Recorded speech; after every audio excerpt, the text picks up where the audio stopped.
संपूर्ण देवताओं के तेज से देवी का महालक्ष्मी रूप में अवतार और उनके द्वारा महिषासुर का वध।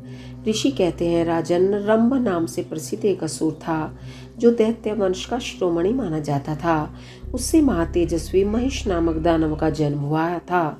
दानवराज महिष समस्त देवताओं को युद्ध में पराजित करके देवराज इंद्र के सिंहासन पर जा बैठा और स्वर्ग लोक में रहकर त्रिलोकी का राज्य करने लगा। तब पराजित हुए देवता ब्रह्मा जी की शरण में गए। ब्रह्मा जी भी उन सबको साथ ले उस स्थान पर गए जहाँ भगवान शिव और विष्णु विराजमान थे। वहां पहुंचकर सब देवताओं ने शिव और केशव को नमस्कार किया तथा अपना सब वृत्तांत यथार्थ रूप से ब्योरेवार कह सुनाया। वे बोले, भगवान, दुरात्मा महिषासुर ने हम सबको सम्रांगण में जीतकर स्वर्गलोक से निकाल दिया है, इसलिए हम इस मृत्युलोक में भटक रहे हैं और कहीं भी हमें शांति नहीं मिल रही है। उस असुर ने इंद्र आदि देवताओं की कौन कौन सी दुर्दशा नहीं की है। सूर्य, चंद्रमा, वरुण, कुबेर, यम, इंद्र, अग्नि, वायु, गंधर्व, विद्याधर और चारण, इन सबके तथा अन्य लोगों के भी जो कर्तव्य कर्म है, उन सबको वह पापात्मासुर स्वयं ही करता है। उसने दैत्य पक्ष को अभयदान कर दिया है, इसलिए हम सब देवता आपकी शरण में आए हैं। आप दोनों हमारी रक्षा करें और उस असुर के वध का उपाय शीघ्र ही सोचें, क्योंकि आप दोनों ऐसा करने में समर्थ हैं। देवताओं की यह बात सुनकर भगवान शिव और विष्णु ने अत्यंत क्रोध किया। रोष के मारे उनके नेत्र घूमने लगे। तब अत्यंत क्रोध से भरे हुए भगवान शिव और विष्णु के मुख से तथा अन्य देवताओं के शरीर से तेज प्रकट हुआ। तेज का वह महान पुंज अत्यंत प्रज्वलित हो दसों दिशाओं में प्रकाशित हो उठा। दुर्गा जी के ध्यान में लगे हुए सब देवताओं ने उस तेज को प्रत्यक्ष देखा। संपूर्ण देवताओं के शरीरों से निकला हुआ वह अत्यंत भीषण तेज एकत्र हो एक नारी के रूप में परिणत हो गया। वह नारी साक्षात महिषमर्दिनी देवी थी। उनका प्रकाशमान मुख भगवान शिव के तेज से प्रकट हुआ था। भुजाएं विष्णु के तेज से उत्पन्न हुई थी। केश यमराज के तेज से आविर्भूत हुए थे। उनके दोनों स्तन चंद्रमा के तेज से प्रकट हुए थे। कटी भाग इंद्र के तेज से तथा जंगा और उरु वरुण के तेज से पैदा हुए थे।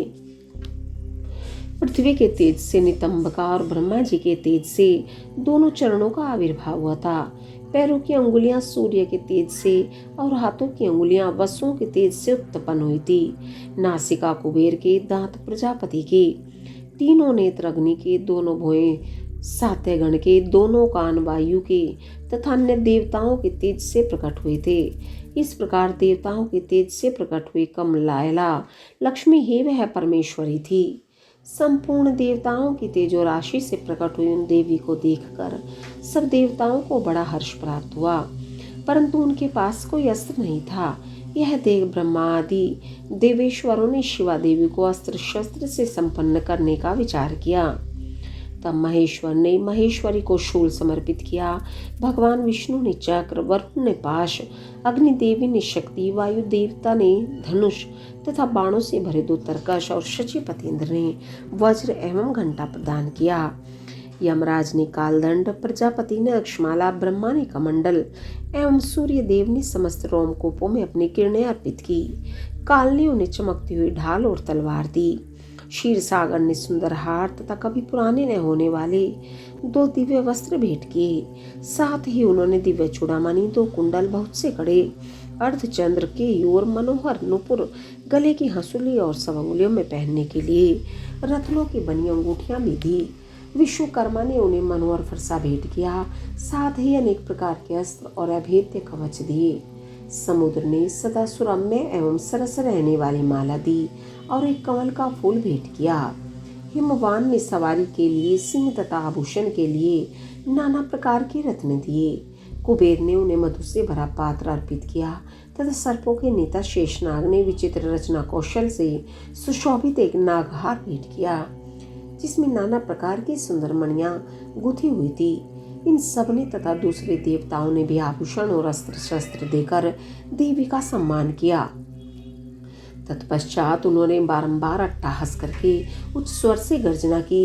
उनके उस भयंकर नाद से संपूर्ण आकाश गूंज उठा। उससे बड़े जोर की प्रतिध्वनि हुई जिससे तीनों लोकों में हलचल मच गई।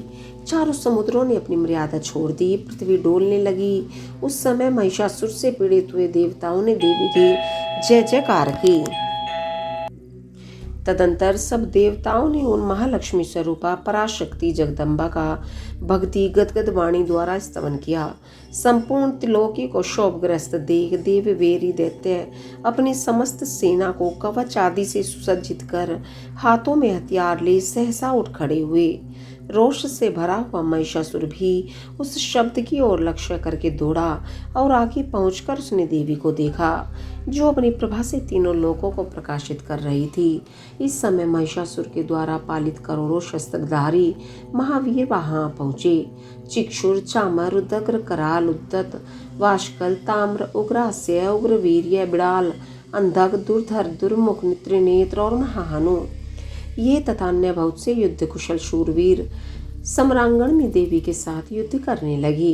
वे सबके सब अस्त्र शस्त्रों की विद्या में पारंगत थे। इस प्रकार देवी और दैत्यगण दोनों परस्पर जूझने लगे। उनका वह भीषण समय मारकाट में ही बीतने लगा। इस तरह भयानक युद्ध होने के बाद महिषासुर देवी के साथ माया युद्ध करने लगा। तब देवी ने कहा, रे मूढ़, तेरी बुद्धि मारी गई है, तू व्यर्थ हट क्यों करता है? तीनों लोकों में कोई भी असुर युद्ध में मेरे सामने टिक नहीं सकते।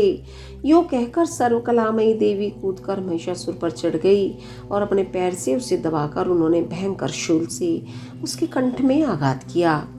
उनके पैर से दबा होने पर भी महिषासुर अपने मुख से दूसरे रूप में बाहर निकलने लगा।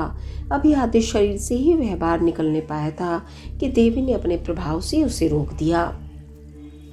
आधा निकला होने पर भी वह महाधम दैत्य देवी के साथ युद्ध करने लगा। तब देवी ने बहुत बड़ी तलवार से उसका सिर काटकर उस असुर को धराशायी कर दिया।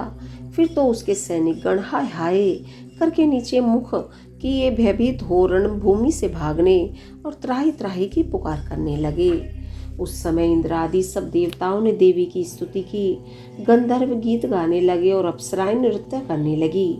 राजन, इस प्रकार मैंने तुमसे देवी के महालक्ष्मी अवतार की कथा कही है। अब तुम शिव स्थिर चित्त से सरस्वती के प्रादुर्भाव का प्रसंग सुनो। ओम नमः शिवाय।